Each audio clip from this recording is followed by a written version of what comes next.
Welcome to Life Mastery Radio with Todd Allen and Jackie Bailey, the show that dives into the science of higher consciousness with inspiring topics such as abundance, intention, health, manifestation, love, and transformation. Join Todd, Jackie, and their guests of leading authors, speakers, coaches, and entrepreneurs weekly at 10 a.m. Pacific. Learn to live a peaceful life with intentional mastery. It's all right here with stories and messages to support your well-being and most evocative dreams. Now, here's your hosts, Todd and Jackie. Hey, it's another groovy day, and most of you already know, but I'm going to tell you anyway. It's because I make it that way. I decide when I get up in the morning, it's going to be a groovy day, and voila, it just happens. Something might happen, something might change, but I can always just think back, hey, I started out groovy. Let's just turn this around. And it doesn't take much. And away I go again. And then I return to my lovely bed at night. And I think, yeah, what a groovy day. I'll do it again tomorrow. That's the way I do it. Welcome to Life Mastery Radio, the talk show that brings you great thoughts and ideas for you to use on your very own life mastery journey. Every week, Jackie and I bring on a guest that is on the cutting edge of their own discovery and their own becoming.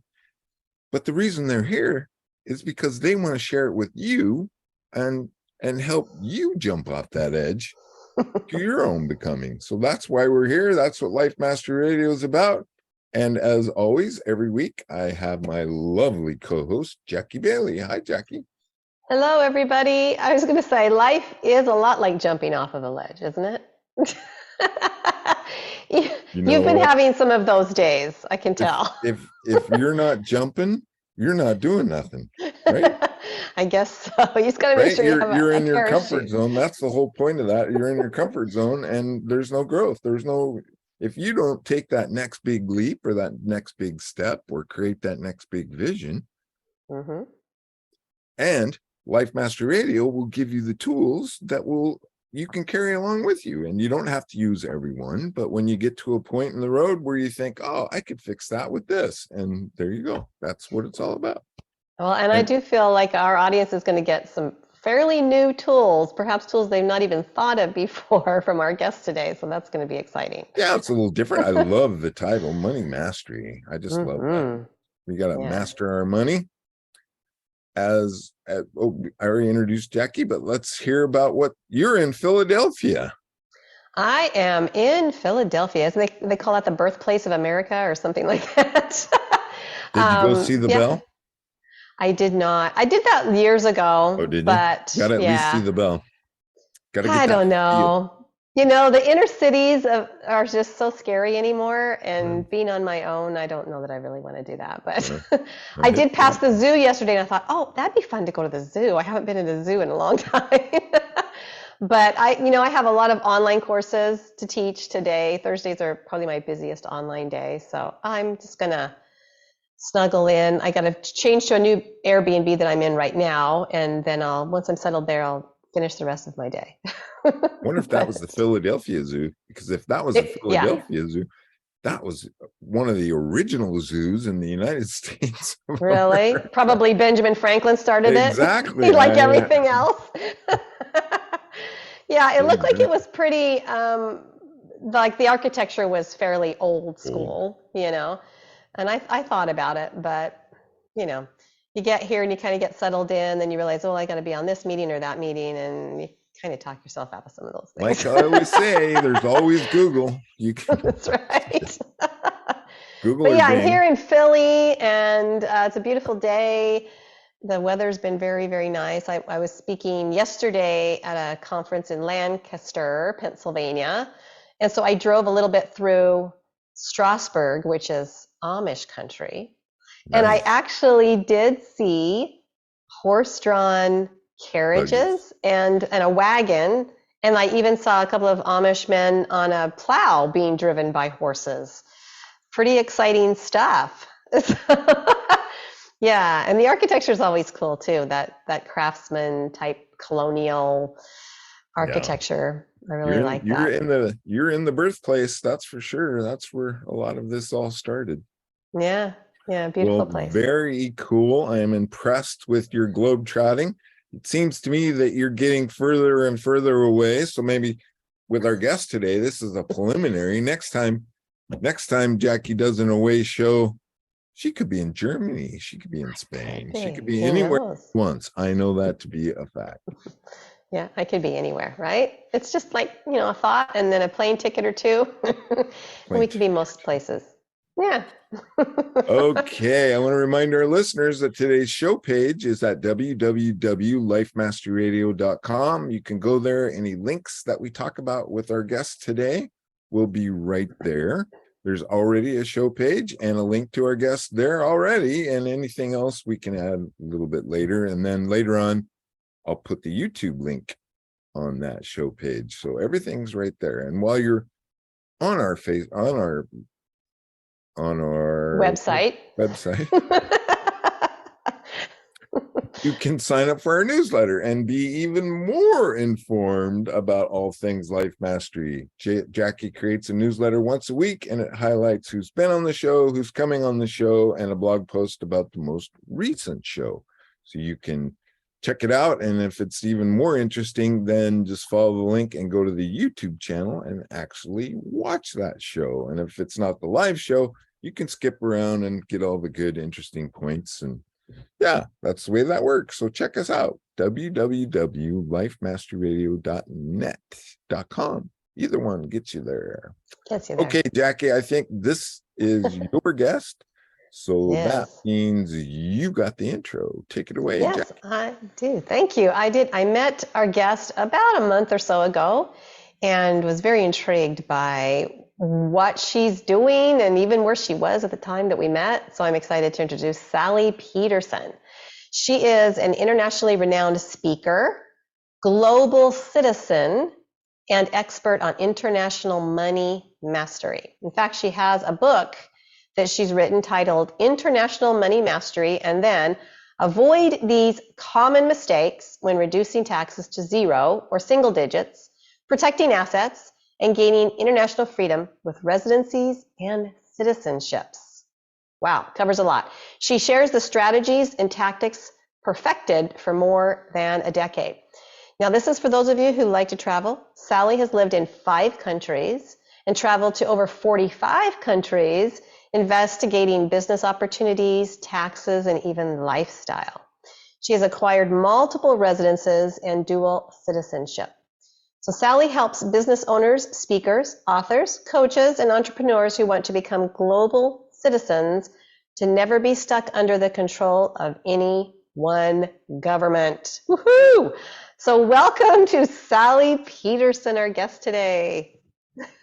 Thank you very much for having me today. I appreciate it. And where are you joining from?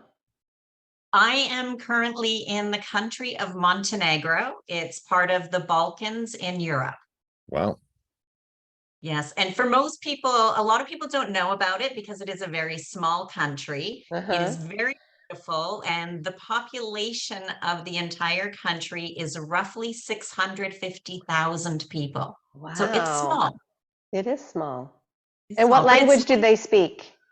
They speak Montenegrin, which is part of Serbian, being part of the former Yugoslavia many years ago and with the breakdown. So it is very similar to Serbian. Well, that's exciting. And you have a home there, right?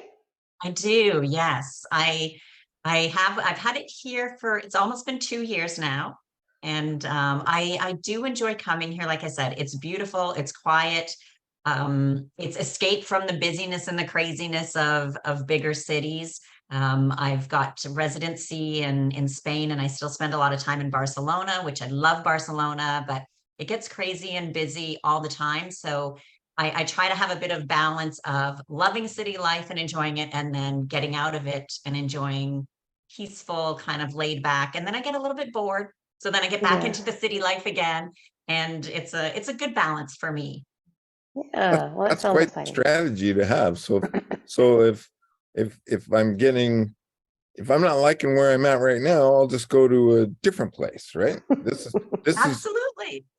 This is becoming, you're blazing a trail for a global citizen, I think is the phrase that you've coined. Yeah. Absolutely. my goal was to have a house in 3 or 4 different countries, very different countries, because then cultural, lifestyle, everything, I can have it all really that way, and then just still have home and still have community as I'm going between my homes in those countries. That's kind of my ultimate goal. So it's Did you no learn this from wonder. your parents or something? Did you? No, no, I didn't travel as a child. I never even left Canada until I was an adult. Wow. So is Canada then, would that be your home country? Canada's home country, born and raised in Okay, Canada. Yeah. got it. Okay, So do you interesting. have to get citizenship in different places? I mean, there's a whole lot of things to consider, and I would imagine that's why you wrote this book, Money Mastery, Mhm. International Money Mastery, is because there's all kinds of different pitfalls and different things to consider. I mean, the exchange, the currency. I know when Absolutely. Jackie and I were in Toastmasters, there was a big thing in Europe because Toastmasters is a total not for profit, but they didn't have a status for not for profit company in In some different countries. countries, yeah. Yeah, and so how do you collect that money and distribute it and do the financials because there is nothing to work with? Hmm. Well, non-for-profit is kind of a completely different ball game than regular corporations and people generally that I work with that are more for-profit. But you're right, even with that, all countries have their own rules and regulations and different types of corporations to set up. And in most cases, it is not in somebody's best interest to have their corporation in the country they live in. Mm. Most times, for tax advantages and asset protection, it is better to have your corporation in a separate country. And we can do that. It's not that hard to open up a corporation in another country. Of course, again, every country has rules and regulations. But for tax purposes, why pay 20, 30, 40% corporate tax when you can just have that corporation in another country that pays 0, 5, 9, 10, 12, 15% tax? And there's, I think, 30 countries around the world that has 15% or lower corporate tax rates. And people can open up corporations there. Of course, you're still filing, you're still doing paperwork. I mean, we're never getting away from that. But it will save substantial amount of money for a lot of people. And if we look at Google and Microsoft and Amazon, their main corporations are not in the United States, where most of their shareholders live. They are either in Ireland or other countries because they have better tax rates there. That's interesting. So it sounds to me like you'd need to have what we call CPAs here, certified public accountant, or somebody doing those books and taxes for you to keep everything straight, because that would be a job all on its own, I would think, right? Yeah, I mean, it's still the same thing. You want to know where your money's going. You want to know what's coming in. As business owners, we do want to know that. And most of us, except for when we just start out, maybe we're doing that ourselves for the first while because we're just starting out. But eventually, even if we're in our home countries, we're hiring people to do those things for us. And it's the same thing there. We would hire people in whichever country that you're in, and they take care of the documents and paperwork just as you would hire somebody at home. Yeah. Wow. So how did you start to do all this? I mean, you just got an idea that you wanted to start a business somewhere else, or you wanted to live somewhere else, or how does the story go there, Sally? Well, it wasn't, like many people, it wasn't just one event that happened. It was a kind of a combination of a few things. So I had rental property in Costa Rica when I was living back in Canada. So this is well over a decade ago. And I got audited by the government, just those random audits. Like, they randomly audit people everywhere in the world. Every government does. And I wasn't worried about it. So I thought, okay, fine. Here's all the documents. Here's all the documents from my property management company for the house, all the deductions, the income, the everything like that. And basically, long story short, they said, well, we're going to accept all your income, but we're not going to accept any of the deductions.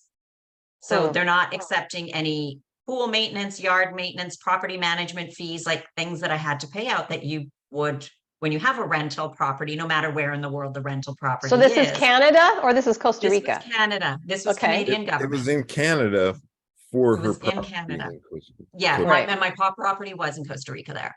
Okay. And so then they said, so now we've redone your taxes. And so now you owe us thousands of dollars. And oh, because that was from 2 years ago, even though we're auditing you now, but we're auditing your return from 2 years ago, you now owe interest on top of that. Oh my gosh. And I just thought it was unbelievable. And I thought, okay, I'm going to learn some of these tax laws because I know that like this is absurd, and I'm going to learn, and I'm going to start to play by their rules. And I looked into different places because I knew, we hear of stories of the millionaires and the billionaires and the massive companies that have corporations in different countries and things going on. And I thought, just because they do it, there's got to be ways that other people can do it as well. And so that's how I started really looking into international corporations and opening up elsewhere. And then just on a personal level, a few years after that, I was really ready for a change. I knew in high school, I was talking to some friends one day outside, and I said to them, I think I've been switched at birth. And they were like, what? Your parents aren't your parents? And I said, no, not literally. I mean, my parents are my parents. They said, but I'm not meant to live here forever. Like there's just something in me that I'm not meant to be in Canada. And part of it was probably because it was wintertime and I hate the cold. That's part of the reason I left. And then, many years later, I just had the opportunity and things in life were happening. And I just thought, now's the time for me to go. I need a change. And I initially moved from Canada to Costa Rica. I needed to go somewhere warm. Yeah. And that was over 10 years ago. And that was kind of those two things that happened, started me on the journey. And then when it really kind of catapulted with what I'm doing now a lot was through COVID. And when the trucker convoy was happening in Canada, and the Canadian government started to freeze people's bank accounts for protesting, freeze people's bank accounts for donating to protesting, threaten people saying, well, you're not Canadian and you will not get a passport, or we will not renew your passport, so you can't travel if you're protesting. I absolutely could not believe what I was hearing. I mean, we're talking Canada, supposed to be the land of the free, written right in our national anthem. I'm like, that's not freedom. That's you're free to do what we tell you to do. Yeah, Right. And then that's when everything I really started to do a lot more and really kind of push with the company and help people, because I'm like, that's wrong. We should never be stuck under the control of any one single government. They had a young PM that thought he was God, I think is what the deal was. I won't go into it anymore, but that was I was blown away. I was like, what? Anyway, well, that's amazing that you made. So has the transition for you been an easy one? I mean, you obviously still have citizenship in Canada. Do you have another citizenship? Because you can only have 2 at a time, right? No, that's not true. You can have as many citizenships as you're able to obtain. And that, with a caveat, that depends on the countries, because there are certain countries like Spain, for example, where I have residency. I cannot get citizenship in Spain as a Canadian because they don't allow it. Spain does not allow dual citizenship unless you're from a handful of countries, and most of them are Spanish-speaking Latin American countries. Wow. And so then they don't allow it. I would have to give up Canadian citizenship to get Spanish, and I'm not willing to do that.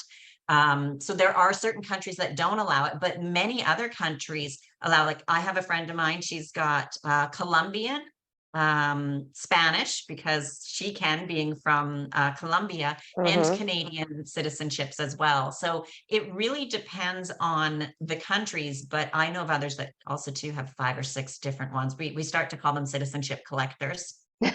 Oh, right. Well, it's I mean, look, we live on a round planet. There are no corners. I mean, we create the boundaries, and it's only through Absolutely. greed and control and everything else, that those boundaries even exist, and until they figure that out. But let's just take Spain, for instance. So you could theoretically start a corporation in Spain without being a citizen. Spain is a little bit tricky, though. I would never recommend starting a corporation in Spain because it's Okay. very difficult and their taxes are 25%. So Wow. I just don't recommend that for people. And there are people that do it. They do what they call their it's called an autonomo. And I have friends that have done it because they're living there. But there's just better options, really. It's better, even if you want to live in Spain and get permanent residency, so you could live there forever, you could have a corporation that's in, your corporation could be in the United States if you've already got it there, or you could have maybe one in Italy or somewhere else where it's lower taxes. And then depending on how much you make and what you're doing, you apply for different types of residency. So you could have a non-lucrative visa. So you're still working for yourself, or you're working for your corporation, and your corporation is obviously paying you through the shareholder, through your shares, or paying you as an employee. And then that money that you use can help you qualify for the non-lucrative visa, which is basically saying, I make X dollars a month or per year. I can sustain myself. I'm not going to get a job while I'm here. I'm not working for a Spanish company, and apply for a visa that way.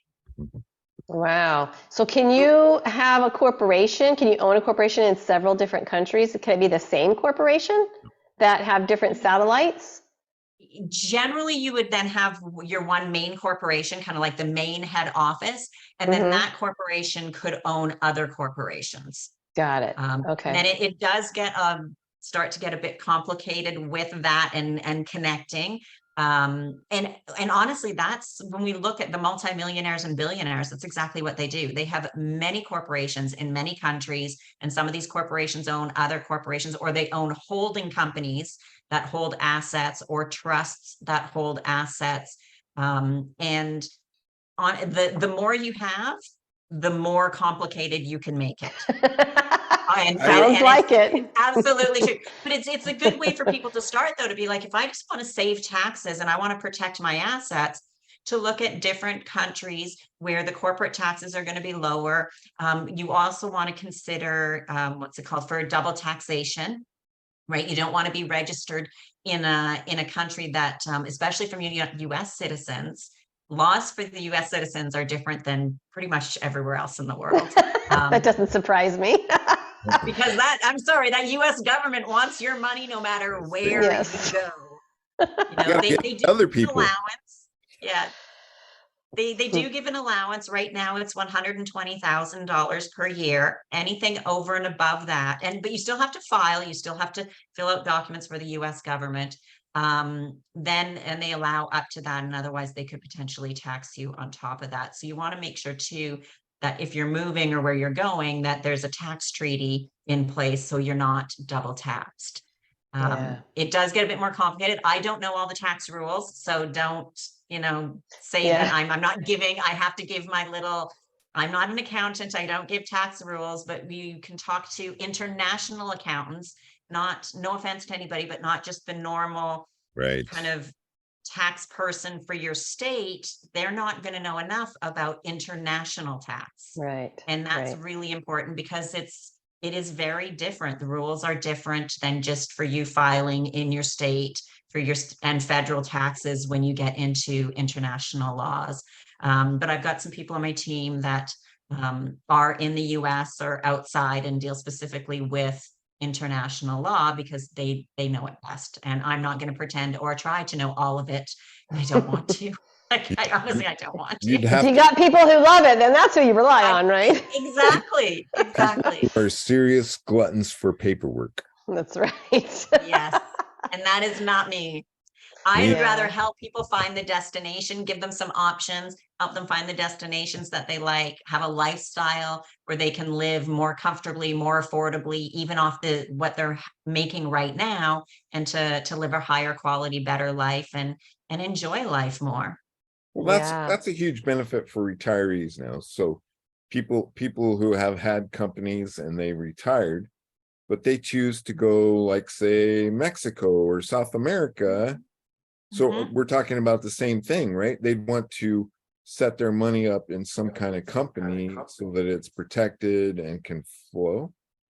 Absolutely. And so for some, whether it's they are in retirement or maybe they're starting the new retirement phase, but still doing some work, or now with how easy it is to travel around the world and so many different types of residencies, citizenship, digital nomad visas that allow, I mean, there's so much opportunity for everyone who has any type of online business, or perhaps a partner, if they've got a brick and mortar business, they have a partnership with somebody that allows them to be gone a substantial amount of the time. And, if they have that worked out. But yeah, there's nothing that ties us truly to one place. And of course, I know there's gonna be some people like, I have family, I have friends, I have, a job. I had all those things too. Well, not the job. I've always, almost my entire working life, I've been self-employed. So, but family, friends, and you know what? Just as we are in different places right now,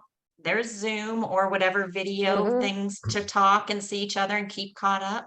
So you said something that perked my ears. What is a digital nomad visa? So many countries now, and especially since the pandemic, have come up with what they call a digital nomad visa.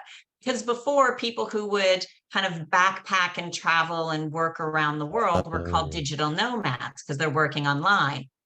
People are starting to kind of move away because they don't want to be perceived as like backpacker because they're Mhm. working online and traveling. So they have what they call a digital nomad visa, where you can apply for and you can stay 1 year, 2 years. There might be the odd one for 3 years, and you can live in that country, pay taxes in that country, as long as you're making X amount of dollars through your company or your work. So you're not going there to work and take a job away from a local person.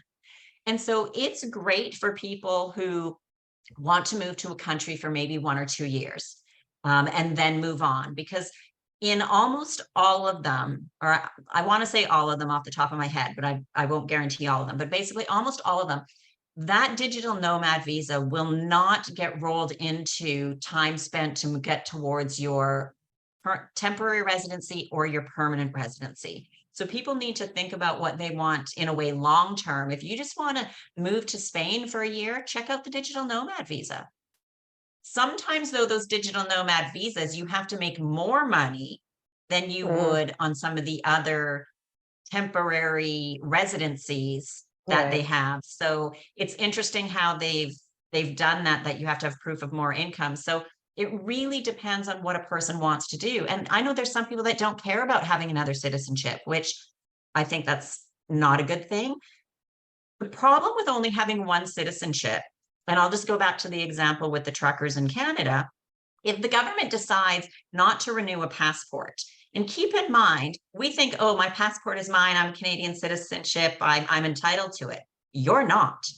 The government has clearly states, and Mm. if it's ever found, it's to be returned because it's property of the government, not you. You are not entitled to it. It's not a right, it's a privilege, and they don't have to give it to you. And if you go to renew and I don't know, were protesting and they don't like it, or there's been an identity theft issue, or whatever it may be, and they say, we're not renewing it, you can't travel. It doesn't matter how many temporary residency cards you have or permanent residency anywhere, you cannot travel without a passport. You are therefore stuck either wherever you are in the world and then eventually have to go through trying to get citizenship where you're at, or you fly back to your home country and you stay there until maybe one day they allow you to get a passport again. So what you're saying then is if, in the case of these Canadian truckers, if the government were to take their passports, but they had a citizenship in, I don't know, Ireland, they would have the passport from the Mhm. country of Ireland where they could still travel using that passport. Get out of Absolutely. Dodge. Got it. That's They right. Okay. couldn't leave if they didn't have a passport. Although you could Right. That's become an right. illegal immigrant into America, that's no big deal. Everybody does it all day long. So But how do you define this global citizen word? Because that was very new to me. How do you, it sounds like we've been talking about it in little bits and pieces, Hmm. but is there something that really clarifies what it means to be a global citizen rather than the citizen of just one country. Yeah, I think a global citizen is a person of the world who is not tied down to any one destination or to any one government. Interesting. I do like the idea of taking a look at the weather map for the coming week and going, I'm going to go someplace else in the world this week because I don't want to deal with that weather. That would be amazing. And so if you've got passports from different countries, you can just do that, right? You can just go. And even if Wow. there's, another, heaven forbid, lockdown issue, problem, pandemic, if you have more than one passport, you can still travel to your country. Mm-hmm. And if you have 3 of them, you can travel to your country and then again to your country and then again to your country. So ideally, especially for a young person these days, it would behoove them to maybe explore, another citizenship in another country. That to me seems like a pretty good strategy. So being a United States citizen, what other country would be appealing to that type of person? It depends on what you like and where you want to live. I always say when there's a will, there's a way. And so I believe for do you mean a literal will, or do you actually mean someone's drive? Someone with drive, somebody who really wants to do something. Right. If you have the will to do something. Because we're talking about so many documents here, I thought, well, maybe there's a will thing as well. No, like a desire, a strong desire. Because to get citizenship in another country, you could potentially get it through your family. Do you have parents or grandparents that were born, for most of us, in Europe or somewhere else? And so through our family bloodlines, we can get other citizenships. For some people who have a lot of money, you can get a citizenship by investment. And that could be buying a property. For example, in Turkey, you can buy a house for $400,000, fill out some paperwork, and you will get citizenship. Of course, approval, like they're not just approving everybody, but they're making sure you're still a good, outstanding, legit person. And then there's ones too, if you want to move somewhere, you first get temporary residency, then to permanent residency, then to citizenship. And that can be anywhere from 5 to 10 years, depending upon the country. Some countries, if you have a baby, I know that there's businesses and people that will go to a specific country and give birth to their baby in that country. So then that baby is automatically a citizen of that country. And then therefore the parents get citizenship. Not every country allows that, but there are some that do. And then of course, marriage is again, another way. And with all of these though, again, it depends on the rules of those countries, because even if you have a baby somewhere and if they don't allow that, then it doesn't matter. If you get married to somebody and that country doesn't allow dual citizenship, well, that's not going to work either. So it's not always as black and white as that, but those are definitely the options to look into. And there's a lot of countries that have a lot of options. So it comes down to where you want to live, where you'd want to be. And some of them you don't even really have to live in. Sometimes once you get, like with those citizenship by investment programs, you give a bunch of money, you get your citizenship. You don't have to live somewhere to maintain your citizenship. You don't have to reside there.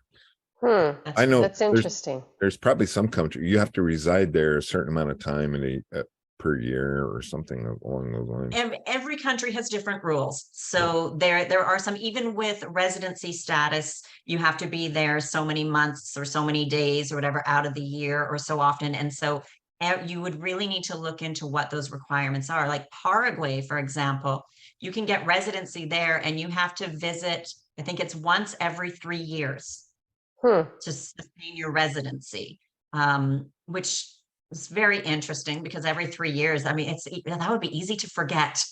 Yeah. You'd have to put it on your calendar. All right. Remember in 2027. I have. But they have a very easy residency program.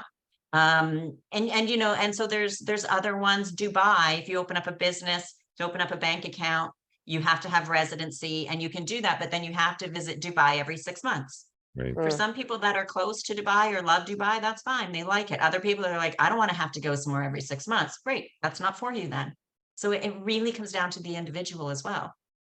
Does it also depend on the business that you want to start? I mean, because it seems like there would be some businesses that would be more lucrative in some parts of the world than others. So I'm imagining that makes a difference too.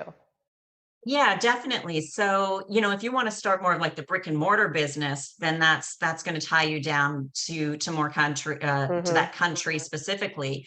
Where online businesses is a little bit easier, but then Right. it kind of we have to go back to the tax potential issue is where is still most of that income coming from? Are you hiring people? Do you have staff? Where are they? Are they all like virtual assistants, or are they all like working for you but have their own company, or are they really employees of your company?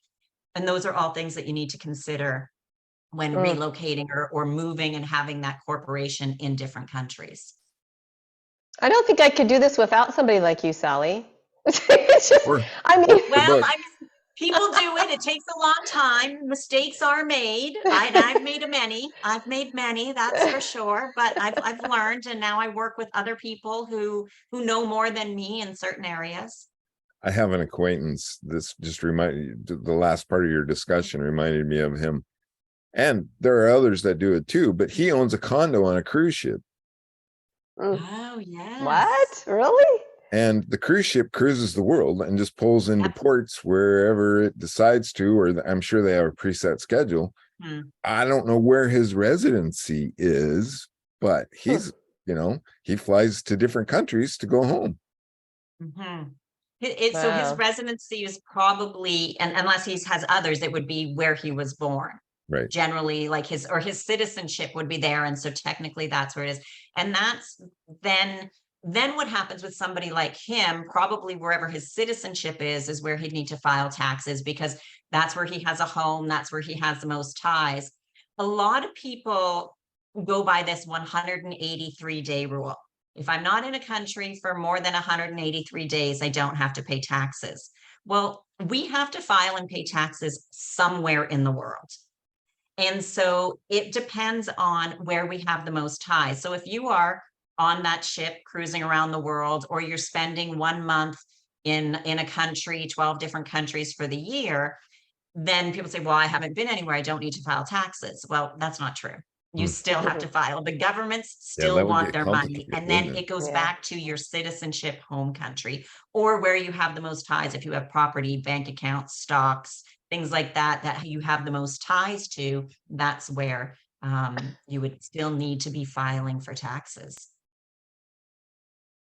So The it's and complicated world. sometimes I know it can sound complicated and overwhelming, and it is in a sense, because we're talking about so many options right now. And not everybody has all the options that we're talking about, or aren't interested in everything that we're talking about. And so even though we're giving the broad overview, I don't want people to think, oh my gosh, that's just way too much, it's too confusing, because not all of these things apply to every single person. Right. But Yeah. I think one of your main messages though is for young people to start considering this for the future and their future, and get things put in place now, so it's not such a paperwork nightmare, or trying to scramble around and fit the bill and fit the requirements and get in and be right. If you've made a plan and strategized to get there, then one day when they say your visa's canceled here, then you say, okay, well, I'm out of here, I go here. Yeah. Right. And we have to think too, things change. So if people have been recently, if they're following in different citizenship residency type things, Portugal has been in the news for it's canceling their golden visa program. No, it's not. Yes, it is. No, it's not. Well, now it's back, but you can't buy real estate, but you can invest other ways to get it. So rules change. So people are thinking, yeah, once my kids graduate from school, or once I retire, then I'll look at getting the citizenship somewhere. Well, the rules that are the rules now won't be the same. Even Turkey last year, to purchase a property was only $250,000. Then they changed it to 400,000. Investment, citizenship by investment in St. Kitts and Nevis was $100,000. And earlier this year, they changed it to $150,000. And so what there is now for rules and requirements might they're not change. going to stay the same forever. Right. Yeah. Right.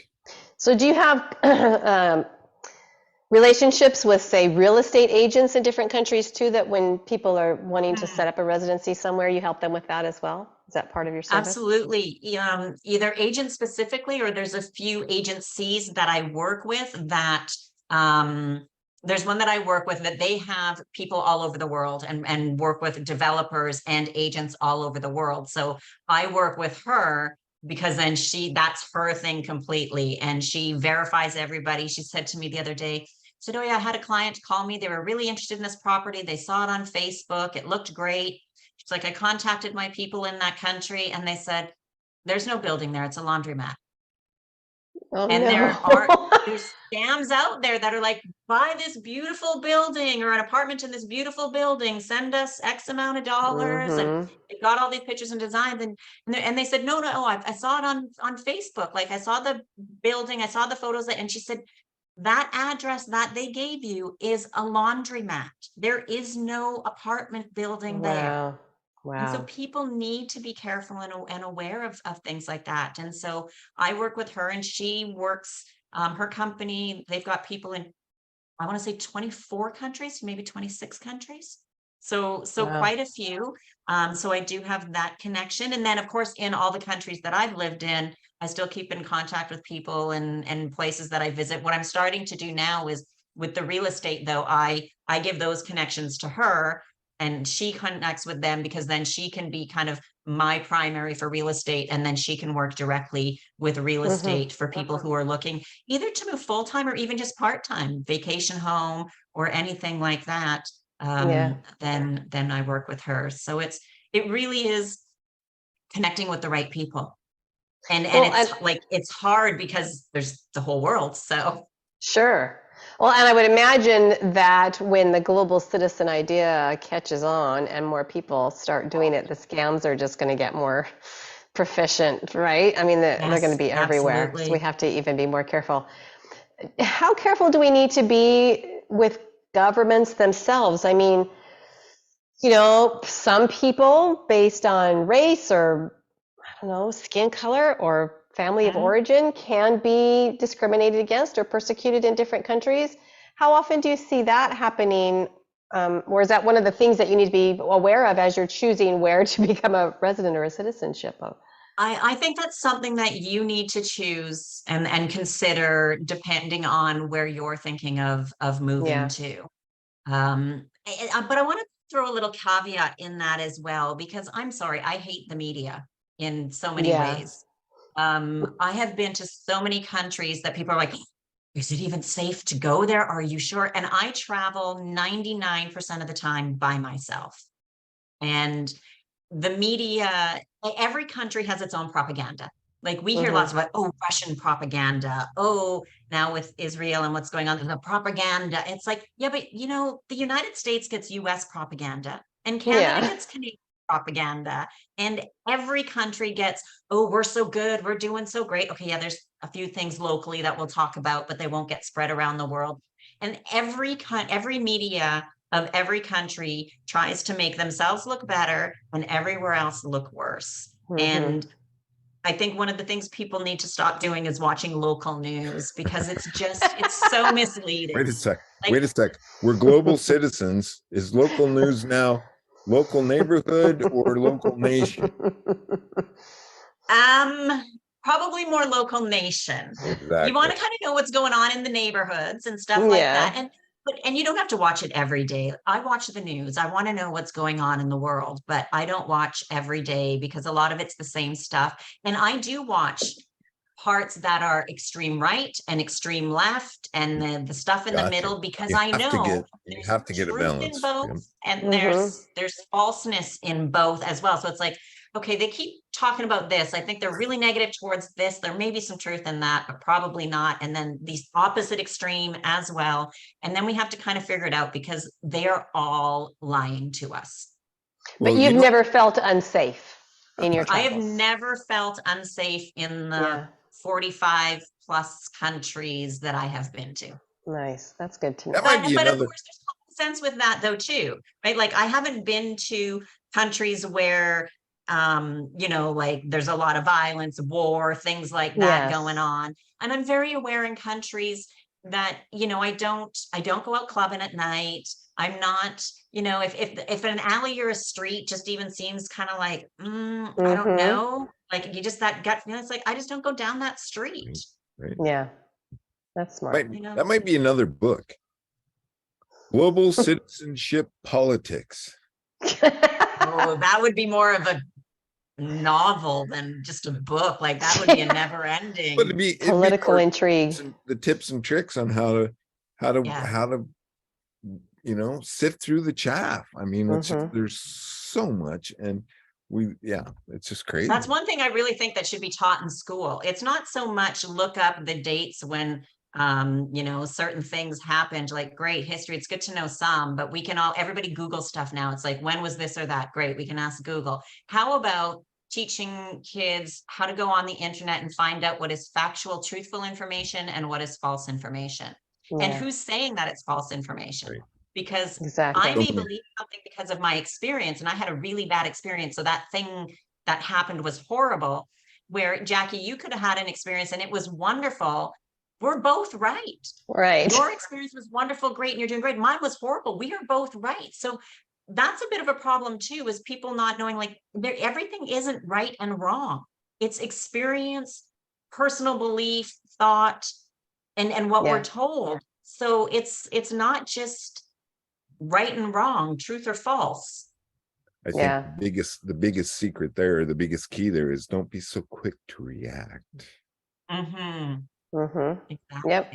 Weigh everything. Well, so getting back to some of these citizenships that we might be able to get, you mentioned that even our ancestors could give us an easier route perhaps to citizenship. So for instance, my great grandparents from both sides of my family are Scottish. And so you're saying it could be easier for someone like me with that in my pedigree to say, I would like to become a Scottish citizen, and they might work through that process easier. Yeah. Yeah, it could be. And so of course it would be taking time to go back to see exactly how many generations in Scotland that they allow. Some's 1, some's 2, some's 3, some is more. Okay. All right. And then one thing with that we have to be careful with, I mean, it's not too bad now, but if we're going back about 3 generations, where were the boundaries of certain countries, especially when we look at Europe? Because the history of Europe, the boundaries of countries have changed quite a bit. But then it is, where did they live? And one thing that can become an issue is their birth certificate. Getting a copy of their birth certificate. And so if is it just 1, 2, 3 generations back, you need all of those birth certificates. And it's not saying that it's impossible to do, but it is something that in a lot of cases can be a little bit of a challenge. But again, there's ways to do it through different registries office, and some places are more helpful than others, or to hire somebody that knows how to get things done in that specific country. That's interesting. And along with that, and we haven't touched on yet, that I think is really important, is for people to have a bank account in another country. Yeah. You know, you mentioned that in your book, the offshore bank account, which is something we hear in those political movies, you know, and it's usually the bad guys have the offshore banking accounts. So tell us a little bit. Is illegal and bad. Exactly. That's sort of the perception we have. I think it's bad when you have multiple, and a lot of them are under shell corporations and you're moving money. That's the bad part. But I want to hear more about that, having an offshore bank account to be able to transfer money to and from, to be able to sit on money with. What's the what would be the purpose? Honestly, I think it's like a security blanket. So, and having it is, you know, we can use offshore bank account. People are trying to get away with that, now calling them like international bank accounts. Basically, it's in a bank account that you have personally in your name that's in a country other than where you are a resident or citizen. So if you just are in the States and you live there, you're a citizen there, you don't have any other residencies, citizenships, to get a bank account either Canada, Mexico, somewhere in Europe, anywhere else in the world, because if the government chooses to freeze your bank account, whether again, if it's the protest, if it's identity theft, or somebody's hacked the bank and everything's frozen for a while. I mean, in that case, it'd probably only be a couple of days perhaps, but if it's something more long-term, if you can't access your money, how do you pay your bills? How do you buy groceries? How do you put gas in your car? How do you get to work? And most of those are accessed now online. It's not like, And exactly. Yeah, You can do like opening them up is getting to be a little bit harder. You can still do it online in some cases, but of course they want more information because it's that kind of know your client. They want to make sure, obviously, that it's not money laundering and money that's going to go to terrorism and things like that. But it is really important. And some of them we can do online. Like I have Revolut, N26, Wise is another one where it's mostly used for transfers, but you can still keep money in there. And so even just that to start, where your home government, if they freeze your account for whatever reason, or as I said, the hackers or whatever, anything like that, you still have access to money that you can pay your bills, buy your groceries, maybe hire a lawyer because it was identity theft and you have to get that taken care of. I mean, we just never know in such a digital world. But just having all your money in one country, it's kind of that saying, don't keep all your eggs in one basket. Right. So some people are like, well, I have a bank account at this bank and this bank. Yeah, but still, if it's the government that's going to, I hadn't considered an offshore bank account or a international. Yeah. Offshore. You say offshore bank account, that kind of has a weird, has a negative context to it because of the movies and Hollywood and stuff. It's like, it's so but bad. International bank. I have an international bank account. And it's just protection. And, you know, if you've never end up needing it, great. You've got money that you've been kind of putting away. And some of those banks offer way better interest rates. Like my Canadian bank doesn't give me anything for interest, like literally nothing. But I have some other ones that are giving me 3-4%. Nice. Really? How about trusts? Do you, are trusts a helpful financial situation too in a lot of these countries? Trust can be a very helpful financial situation for asset protection. And so they can be set up a few ways, whether it's just to protect the asset. Sometimes it can never be sold, so it can get passed down from generation to generation. So a house is an example of something that's great to have in a trust. And then it goes down to generation, and either depending upon how your will is done up, if you know somebody in the family lives in it or it just gets rented, that money then gets split however a person wants to have it set up. And it can be set up that, you know, if you leave it, say for your daughter, like I have one daughter, if I have a trust and everything goes to my daughter, I could have it set up that then when I pass, she has access to it all, but then there's some tax implications potentially on that. Or in the trust where it never gets sold. So if she chooses to live in it, great, it'll never get sold and her daughter, kids can never sell it. Or if she chooses not to, then the rent from that goes to them. Of course, then there's income with that, but that's okay. And then she could never also use it as collateral because it's in a trust. So sometimes, you know, people, once we pass, we give away our things and pass it on down. And sometimes it gets wasted. Sometimes it gets sold. Sometimes people go through some hard times, or they just don't want the hassle of taking care of something. Like there's all kinds of reasons. But generational wealth without trusts generally does not last more than 2 generations. Not only that, you get taxed an incredible amount. Which is crazy because you've already paid taxes. Exactly. Right? Like when we think about taxes, it's insane that we have a company, we pay our corporate taxes. Then after that, we can pay ourselves, but then we pay taxes on the money we pay ourselves. And then when we buy stuff, we're paying taxes on the stuff that we buy. And then when we die, then sometimes then we're taxed again, or the estate is taxed as it's going. It's like, it makes your head spin. You forgot one. I have a corporation, and the inventory I buy that I pay tax on, if it goes another year, I pay tax on it again. And if I still have it on the shelf, I'll pay another tax on it if it's still there. Wow. It's crazy. Yeah. Like it's just people don't realize how taxed we really are. And I'm not against taxes. Like there are things that we need. We need roads, we need hospitals, we need things like that. But I'm sorry, I don't think we need a $2 billion walking bridge across a Well, we have to get, small river when there's other bridges already done. they have, Right. they have to tax us so that they can give it to other people. Yeah. That's true too. That's Yeah. Or the it's way- for all the flowers on the airplane when they're flying all around the world and having, Exactly. expensive meals Which as are they're so flying. important. Yeah. They can't. Oh my goodness, ladies, we only have about 3 minutes left. I want to thank you, Sally, for showing up as you today. And did you have a blast? We did. It was great. I feel like we could talk for another hour. It went by so fast. I know. We're gonna have you back because I'm waiting for that other book, Global Citizen Politics. And no, I think you're right. There is so much more that we could talk about. Yeah. And Sally, I'm going to offer my personal services to you that if you ever need a house sitter in any of your residents around the world, please call me because I'll go do that for you. Well, thank you very much for that offer. Thank you. It's becoming a globetrotter. I'm feeling like I'm being left in the dust because she's just gallivanting all over the place. And we used to gallivant all over the place locally. Now she's spread her wings and every month it seems like she's in a different state. So it's very cool. And I am very proud of her. I think it's just the coolest. Takeaways, thanks. Jackie? Oh, well, so many. Like I said, I mean, this sounds like exactly the kind of lifestyle that I want, it's going to take someone like Sally and Sally specifically to help me get there. So we're going to have a conversation, Sally. Got to have the vision, right? Sally put those visions in your head, and now you just got to jump off that edge. Yeah, absolutely.